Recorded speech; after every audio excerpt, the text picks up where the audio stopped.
Bonjour à tous. Bonjour Janine.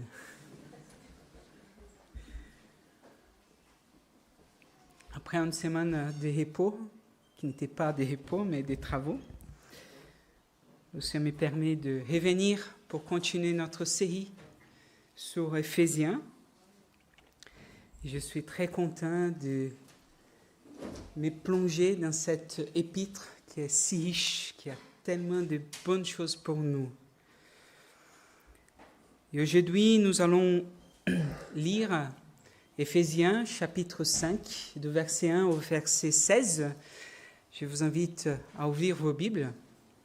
Éphésiens chapitre 5, de verset 1 au verset 16.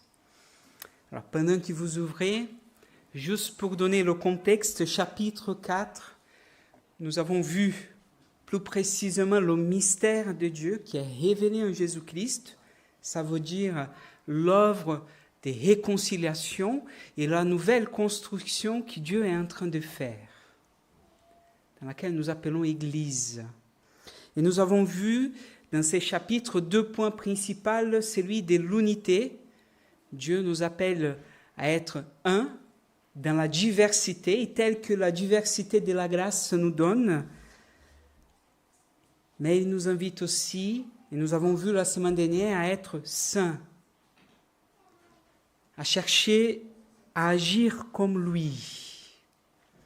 Et là, dans le chapitre 5, si je pourrais donner un mot qui va nous conduire là ce matin, qui va nous conduire surtout la semaine prochaine, avec notre frère Frédéric, c'est la notion du discernement. Et nous allons voir que ici, dans le chapitre 5, au tout début, il va nous introduire à cette notion du discernement. Lisons ensemble. Je vais vous lire dans la version Sommaire. Puisque vous êtes les enfants bien-aimés de Dieu, suivez l'exemple de votre Père. Que votre vie soit dirigée par l'amour, de même que Christ nous a aimés et a livré lui-même sa vie à Dieu pour nous comme une offrande et un sacrifice dont le parfum plaît à Dieu. Verset 3. Quant à l'immoralité et aux pratiques dégradantes sous toutes leurs formes, et à la soif de posséder, qu'il n'en soit pas même question entre vous. Ce ne sont pas des sujets, des conversations qui conviennent aux membres du peuple saint, pas plus que les propos grossiers et stupides et les plaisanteries équivoquées. C'est inconvénient. Exprimez plutôt votre reconnaissance envers Dieu. Car sachez bien, chacun, homme qui se livre à l'immoralité, à des pratiques dégradantes, ou à la soif de posséder, qui est une idolâtrie, n'a d'héritage dans le royaume de Christ et Dieu. Que personne ne vous trompe par des discours sans valeur. Ce sont ces désordres qui attirent la colère de Dieu sur ceux qui refusent de lui obéir. Ne vous associez pas à ces gens-là. Verset 8. Autrefois, certes, vous apparteniez aux ténèbres, mais à présent, dans votre union avec le Seigneur, vous appartenez à la lumière. Comportez-vous donc comme des enfants de la lumière, car le fruit produit par la lumière, c'est tout ce qui est bon, juste et vrai. Efforcez-vous de discerner ce qui plaît au Seigneur. Ne participez pas aux pratiques stériles que favorisent les ténèbres, mais démasquez-les plutôt, car tous ceux qui ces gens-là font en cachette est si honteux qu'on n'ose même pas en parler. Mais quand ces choses sont démasquées, leur véritable nature paraît à la lumière. Or, ce qui paraît à la lumière est lumière. De là viennent ces paroles. Réveille-toi, ô toi qui dors. Réveille-toi d'entre les morts, et Christ fera lever sa lumière sur toi. Versets 15 à 17. Veillez donc avec soin à votre manière de vivre. Ne vous comportez pas comme des insensés, mais comme des gens sensés. Mettez au profit les occasions qui s'y présentent à vous, car nous vivons des jours mauvais. Voilà. Vous savez, dans la Bible, il y a plusieurs fois qui revient ces mots, le principe de la sagesse. L'un des plus connus, c'est le principe de la sagesse, c'est la crainte de l'Éternel. En lisant ces textes, j'ose faire une affirmation. Ce n'est pas biblique, c'est mon affirmation. Ok? Dans ce texte, le principe de la sagesse, c'est l'intégrité. On va voir ça plus loin. On va venir. D'abord, du verset 1 et 2, l'apôtre Paul fait le lien avec ce qu'il était en train de nous dire. Parce qu'il nous avait dit que Dieu cherche que son peuple lui ressemble, qu'on soit comme Dieu. Et donc il nous donne des choses pratiques à réfléchir, des choses qu'on devait s'abstenir de faire, mais des choses aussi, des conseils pratiques à des choses qu'on devait faire. Ici, il commence par cette affirmation au verset 1er, suivez l'exemple de qui? Suivez l'exemple du pasteur.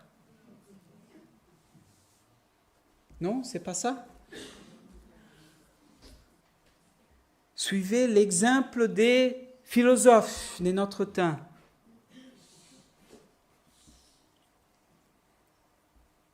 Suivons l'exemple de votre président.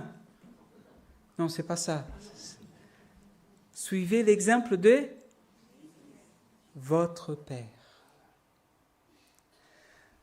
En nous conseillant de suivre l'exemple de notre Père, il définit bien, ce n'est pas l'exemple de Dieu, c'est l'exemple de celui qui est notre Père. À la fois, il nous donne notre identité, nous sommes des enfants d'un Dieu qui nous aime. En tant qu'enfants, suivons l'exemple de celui qui est notre Père.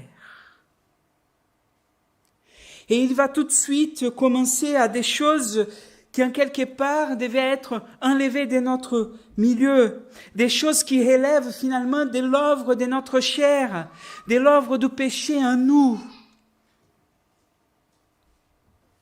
Et à ces choses-là, il vient nous dire, elles sont finalement l'idolâtrie, et l'idolâtrie de ce que nous sommes, de ce que nous voulons. Frères et sœurs, si en lisant la parole, les Écritures, dans aucun moment vous êtes confrontés à quelque chose qui vous dérange. Vous savez, il y a parfois des choses qui nous disent, mais ah oui, c'est bien ça, mais pour moi, c'est quand même compliqué cette parole. Si toujours dans votre lecture, la parole vous conforte dans votre réflexion et dans votre vision, si elle vous conforte dans votre compréhension, c'est parce qu'il y a quelque part, le Dieu qui vous parle, ce n'est pas le Dieu saint.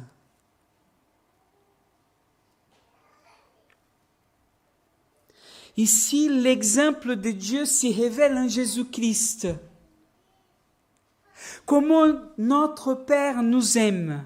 Comment notre Père révèle son amour pour moi et pour toi.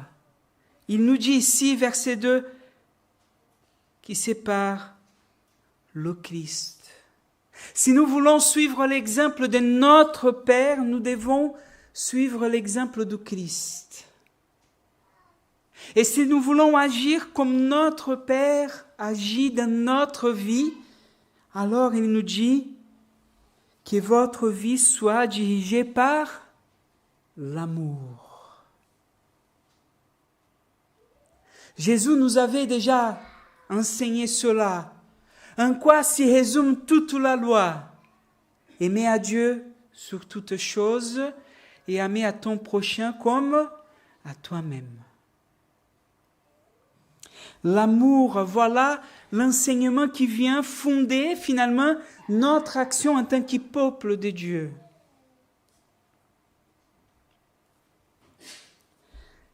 Mais vous savez, l'immoralité qu'il va nous parler, les pratiques dégradantes, les formes de soif de posséder qui ici est liée à toute cette notion d'iniquité liée au sexe et à la sexualité.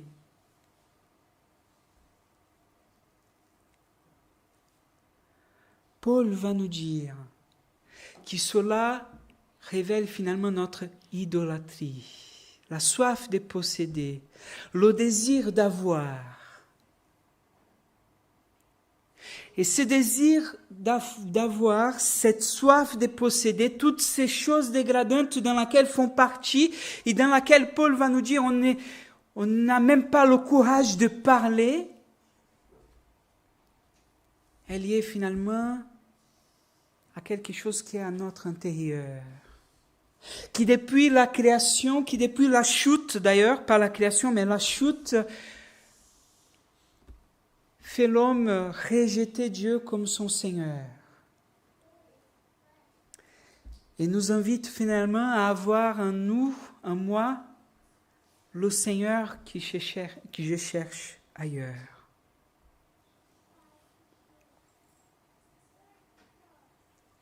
On va lier souvent la notion d'idolâtrie comme quelque chose à des images ou à des choses qu'on va faire pour louer, pour adorer à la place de Dieu. Or, l'idolâtrie, elle est aussi liée à notre forme d'égocentrisme, à une forme de chercher à que ma soif soit répondue.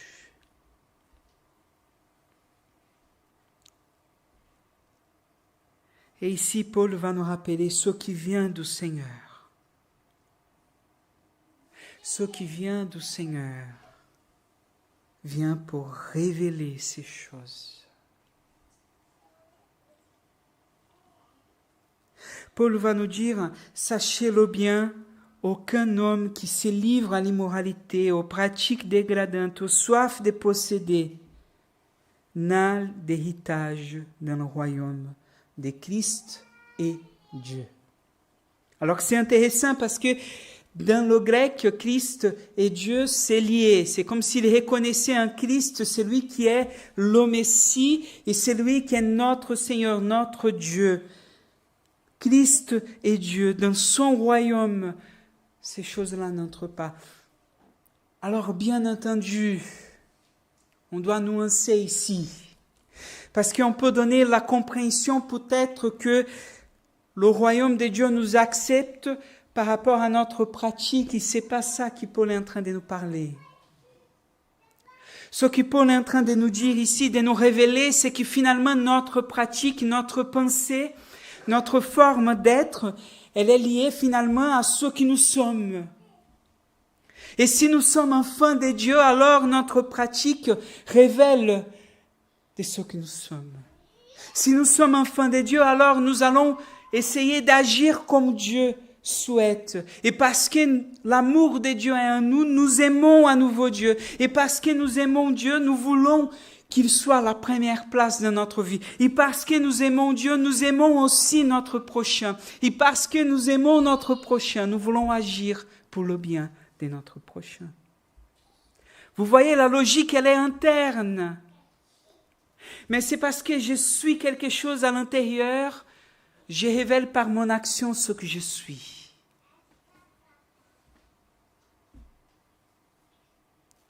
Dans le royaume de Dieu, il n'y a pas de croyants non pratiquants.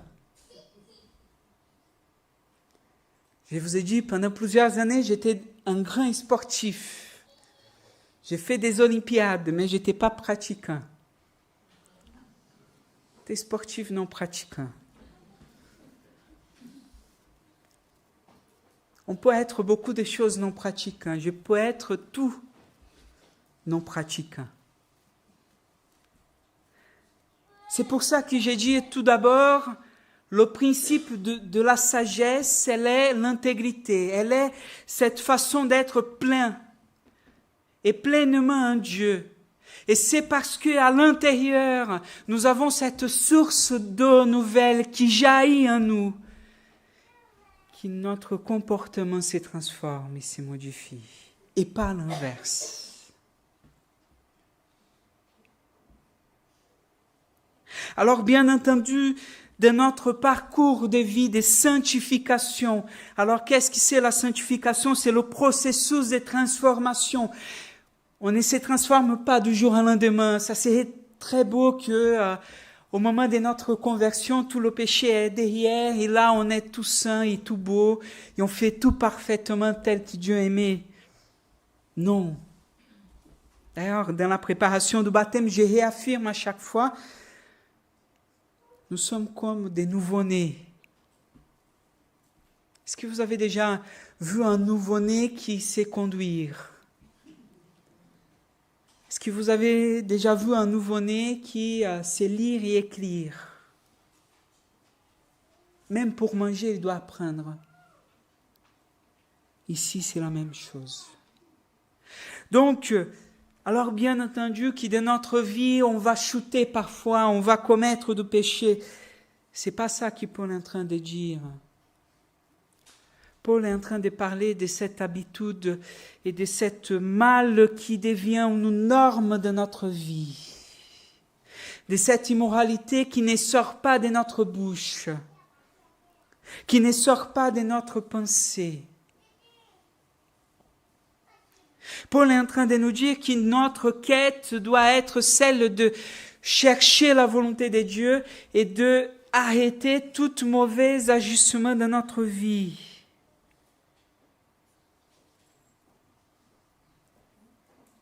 Et c'est dans ces principes d'intégrité et de chercher Dieu à l'intérieur et à l'extérieur, dans mon comportement, dans tout mon être, que Paul va nous dire que personne ne vous trompe. Que personne ne vous trompe parce que, certes, nous allons rencontrer dans notre chemin toutes sortes de positions et d'enseignements. Nous aurons trouvé dans notre milieu, et Paul déjà dans son époque, des gens qui justifiaient ces choses.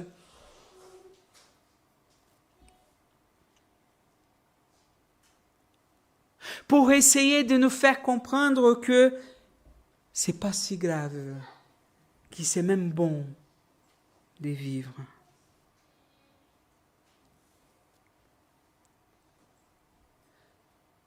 Si nous cherchons la volonté de Dieu,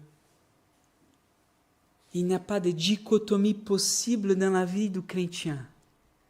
Il n'y a pas ici devant vous, je suis quelque chose, et quand je suis caché, je suis une autre chose.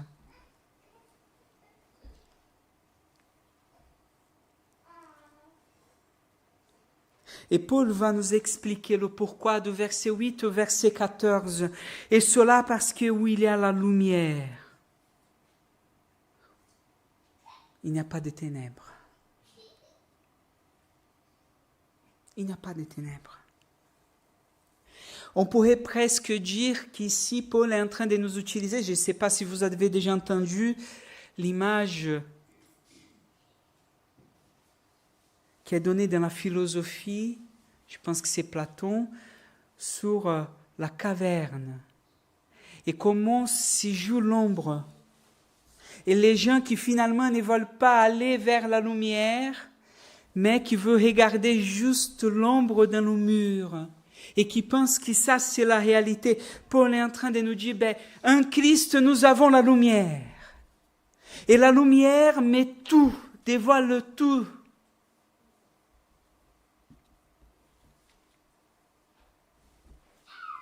Il va nous dire, comportez-vous donc comme des enfants de la lumière.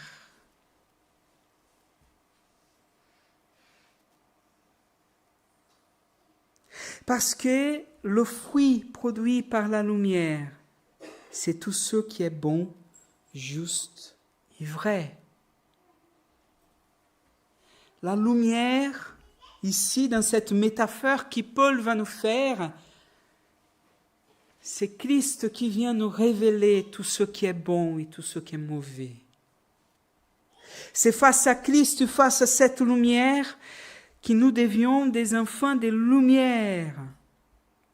Et c'est intéressant cette expression, parce qu'ici, Paul ne nous dit pas que nous portons une lumière, mais que nous devenons lumière et des enfants des lumières.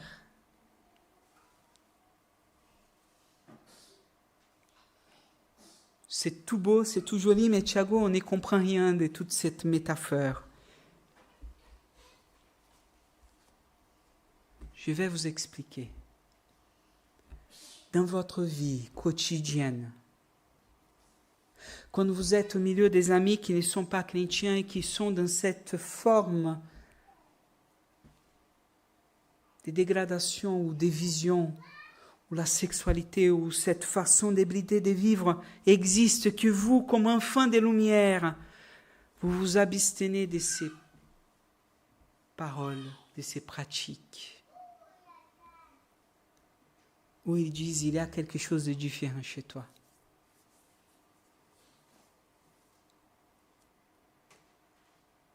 Il va y avoir deux positions. La première réaction qui va exister, c'est celle de l'opposition. Et l'opposition va venir dans une forme de plaisanterie. On va se tourner contre toi. Parce que la lumière en soi, elle va dénoncer le mal. Peu importe. Si vous êtes dans une dénonciation des paroles, des positions, ou si vous êtes simplement dans l'abstention de l'action. Le mal venant, les gens vont se poser. Ou, 12e, ça va faire réfléchir les personnes. Et les gens vont dire, pourquoi tu ne fais pas ça? Qu'est-ce qui arrive? Parce que ce que Paul va dire, c'est que nous, en tant qu'enfants de la lumière, on va amener cette lumière partout. Peu importe où vous êtes. Ma belle-mère, c'est une prophétise. Je vais raconter une histoire. C'est une femme formidable. Le jour où je l'ai connue, la première fois, j'étais un jeune de 19 ans. Elle m'a regardé et elle a dit à sa fille, Diane, cet homme va entrer pour la famille. Diane a dit, peut-être Luan, c'est sa sœur, mais moi, ça ne m'intéresse pas. Quelques cours de violon plus tard, de guitare, ça a changé. Mais c'était une femme qui, tout ce qu'elle a dit, le Seigneur a accompli. Je me rappelle un jour, son nouveau, qui était dans une forme de sorcellerie, dans une croyance animiste. Et dans cette croyance animiste, ils faisaient leur culte. Et donc, il y avait les esprits qui possédaient les personnes et qui donnaient des divinations. Et elle l'invite à venir à l'église. Il a dit, mais je viens à ton église si toi tu viens à mon culte. Elle a dit, oui, d'accord. Et elle est allée. Je ne ferai jamais ça. J'ai même un peu peur, pour être franche. Mais elle est allée. Et là, toutes les musiques, et les choses qui s'y passent, et rien de l'esprit, rien, personne n'est possédé, et tout le monde il continue, il va, il vient, jusqu'au moment où la prophétise là du culte tombe possédée, il dit, mais qu'est-ce que cette femme fait là? Ça fait une demi-heure que j'ai essayé d'arriver, et je ne peux pas, c'est pas sa place ici qu'elle parte.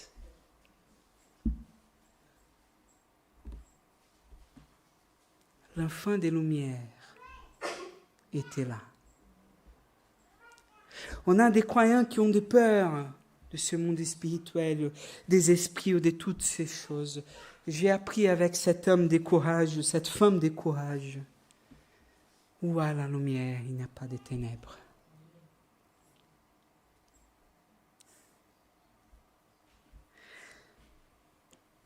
Où vous êtes, vous apportez la lumière parce que vous êtes des enfants, des lumières. Arrêtons d'avoir peur. Si nous sommes dans la lumière s'y révèle.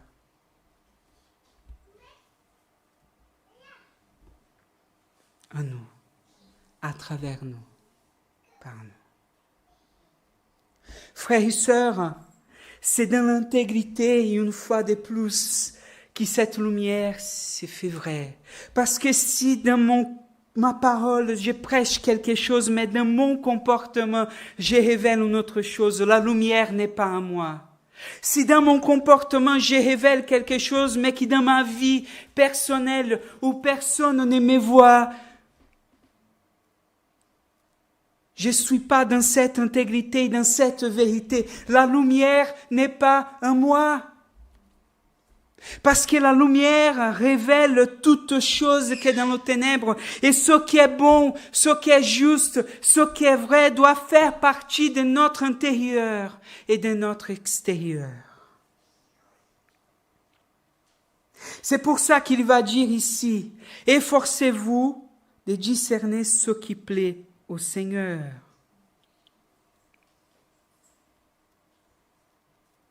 C'est très intéressant parce que, efforcez-vous,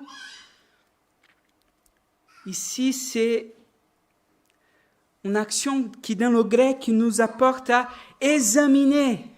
Dans certaines traductions, vous allez trouver examiner. Discerner ce qui est bon au Seigneur, c'est pour nous alors le fait d'examiner toutes choses. C'est d'éprouver toutes choses. Et après conclure ce qui est bon et ce qui n'est pas bon. D'ailleurs, ce qui est bon et ce qui n'est pas bon vient alors de cette réalité. En tant qu'enfants de Dieu, nous sommes responsables chacun, conscients chacun. Je vous ai dit la dernière fois, la grâce, cette faveur, cette beauté que nous recevons du Seigneur, cette grâce, ça nous donne ce cadeau merveilleux de salut, mais nous rend responsables pour notre vie. Quand Dieu a créé le monde, il a créé un beau jardin, il a mis l'homme au sein de ce jardin, mais il a dit cultivez, prenez soin. Donc la grâce, le cadeau qui a été offert, l'est offert, mais aussi il est rendu responsable de ce cadeau. La vie nous est donnée, la lumière est en nous. Et cette parole de lumière rejoint ce que Paul va dire par exemple en Galates 2, verset 20, Christ vit en moi. Et maintenant ma vie, c'est plus moi qui vis, mais c'est Christ qui vit en moi. Et si dans ma vie, je vis autrement que sinon Christ, c'est plus Christ qui vit en moi. Et je suis pas lumière. C'est simple comme ça. Donc en tant que lumière, nous devons réfléchir, apprendre, examiner toutes choses. Examiner toutes choses. Chercher la volonté de Dieu en toutes choses.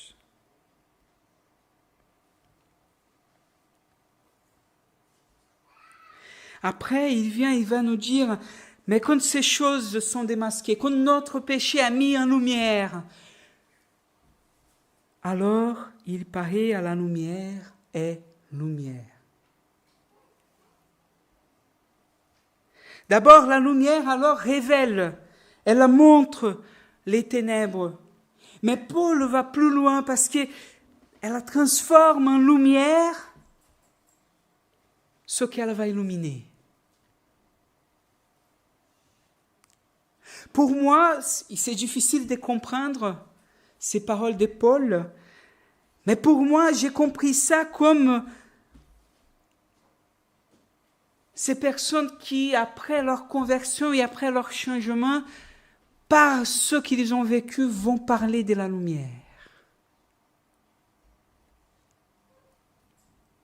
Vous voyez, cette personne qui, dans toute leur vie, ont vécu des choses vraiment dégradantes, ont vécu une vie de péché, et qui, après leur conversion, on va dire « Waouh, quel témoignage !»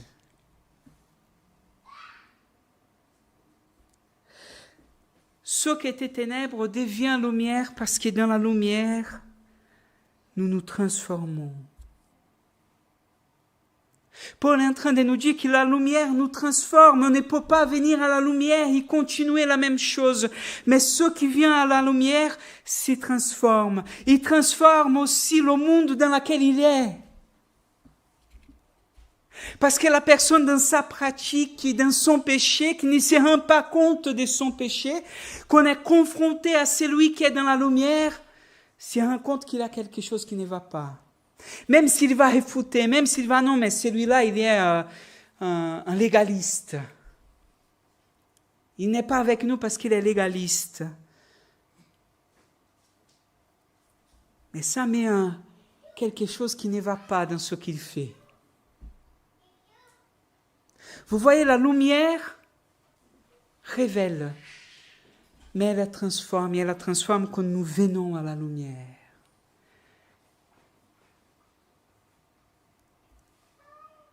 Ce que je comprends là, pour cette passage, c'est que dans cette transformation que Dieu fait dans notre vie, on fait la volonté de Dieu non pas parce qu'on veut, on se sent obligé à le faire. Non pas parce que la loi nous dit que nous devons faire telle ou telle chose, mais parce que finalement cette lumière nous a transformés.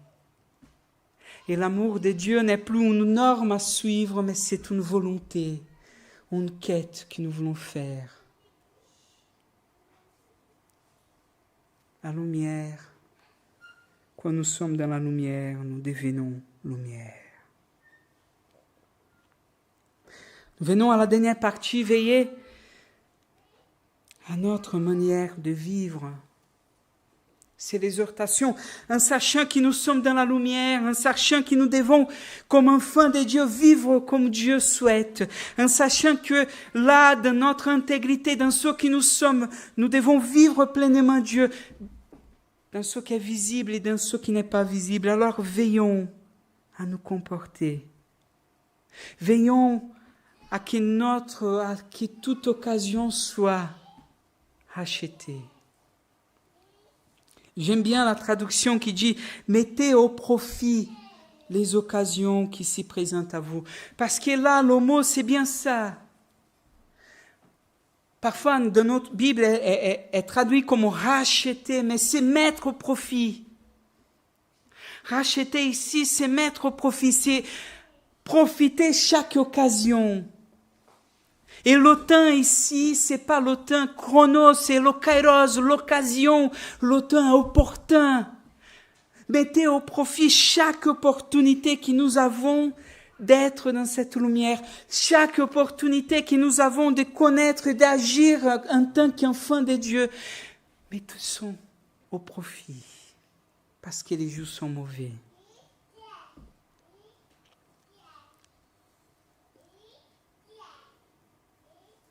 Frères et sœurs, nous vivons des jours où c'est difficile de prendre du temps pour nous. Vous êtes d'accord avec moi? Surtout si vous avez des enfants. Si avec un c'est difficile, je n'imagine même pas avec 2, 3, 4, 5. Mais le temps nous manque. Le temps nous manque. Ici, Paul va nous dire que Dieu met dans notre vie des occasions. Des occasions que nous devons la profiter. Des occasions que nous devons mettre au profit de ce que Dieu fait dans notre vie, de ce que Dieu fait à travers nous. Et qui peut-être le manque de temps devient pour nous une excuse de ne pas vivre ce que Dieu veut pour nous.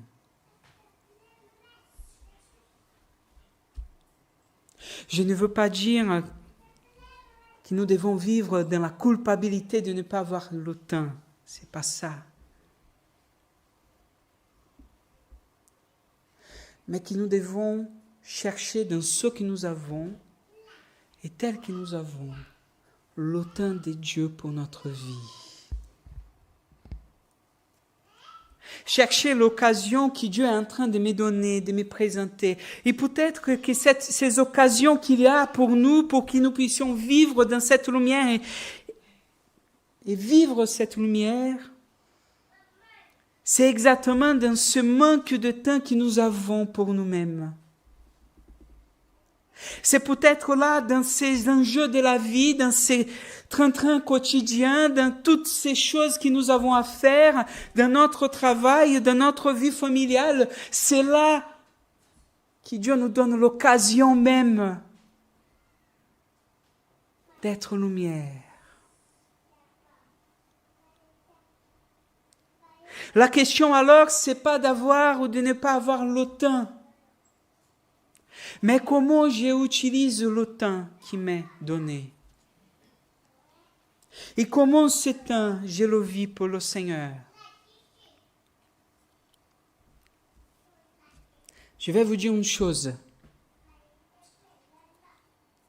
Si dans votre vie quotidienne,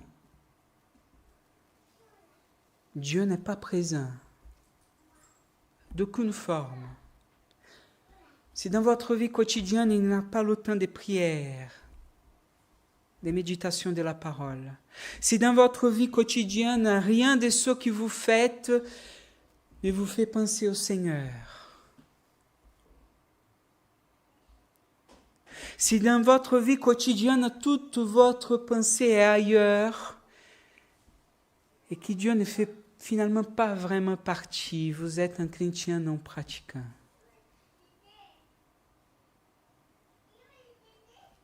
Vous savez, le danger d'être un chrétien non pratiquant pour un temps prolongé, c'est que comme le changement doux et agréable, on ne sent pas. On ne sent pas la transition qu'on est en train de faire. Comme la grenouille, l'histoire de la grenouille qu'on met dans l'eau froide et qu'on fait très doucement chauffer et qui ne sent pas le changement de la température. Nous sommes en train de glisser.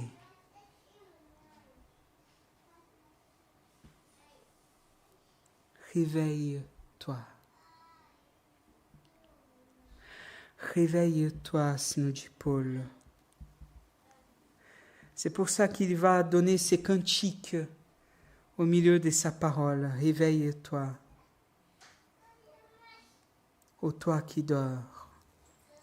Réveille-toi d'entre les morts, et Christ fera lever sa lumière sur toi. Réveille-toi, toi qui dors.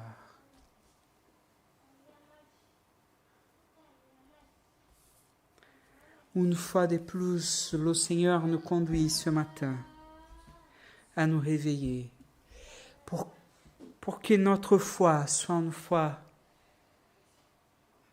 posée sur le fondement d'une intégrité, d'une plénitude de vie dans le Seigneur.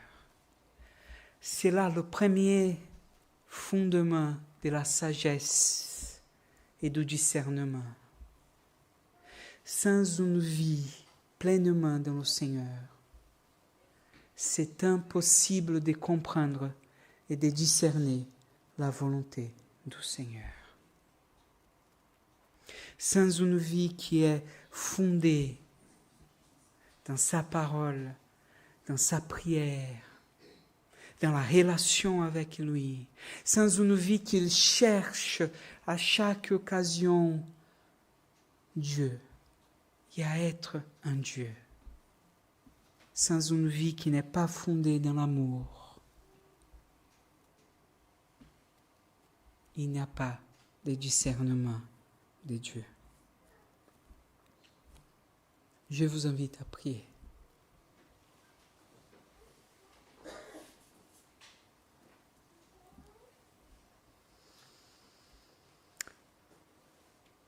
Père céleste, Père bien-aimé, je veux te remercier pour ta parole.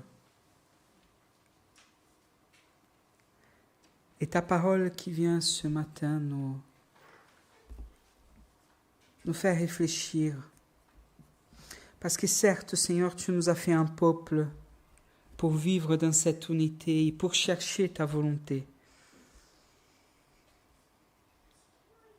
Mais Père, il n'y a pas de volonté, il n'y a pas de discernement possible si dans notre vie, nous ne sommes pas pleinement et tout entier en toi. Et pourtant, en sachant cette vérité, Père, parfois nous vivons dans une espèce de dichotomie, des péchés cachés, des petits péchés que nous considérons, même de façon inconsciente, comme des péchés mignons, de quelque chose qu'on n'arrive pas à s'y débarrasser, de quelque chose qui est là et qui ne nous dérange même plus.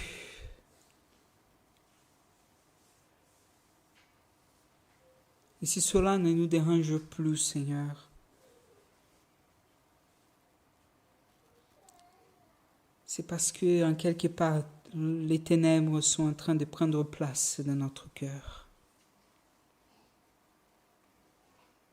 Mais là, par ta parole, Seigneur, tu nous dis que nous devons être des enfants des lumières. Que nous ne devons pas seulement, Seigneur, attendre de toi, mais que nous devons vivre toi dans notre vie. Alors ma prière, c'est que ton règne vienne, que ta volonté soit faite, et que dans ce que nous vivons à chaque jour, puisse être pour nous, Seigneur, le fruit de cette lumière dans notre vie. Et si ce que nous vivons, Seigneur, n'est pas en conformité à ta volonté, alors je te prie, Seigneur, que ça puisse nous déranger, qu'on puisse avoir quelque chose dans notre cœur, que notre paix puisse partir de nous, qu'on puisse être tellement, Seigneur, un conflit interne, que le seul choix que nous avons, le seul choix, c'est de bouger d'où nous sommes pour chercher ta volonté. Nous te prions, Père. Je t'ai pris pour moi, et je t'ai pris pour ton Église à Tours. Que ton esprit nous transforme selon ta volonté. Au nom de Jésus. Amen.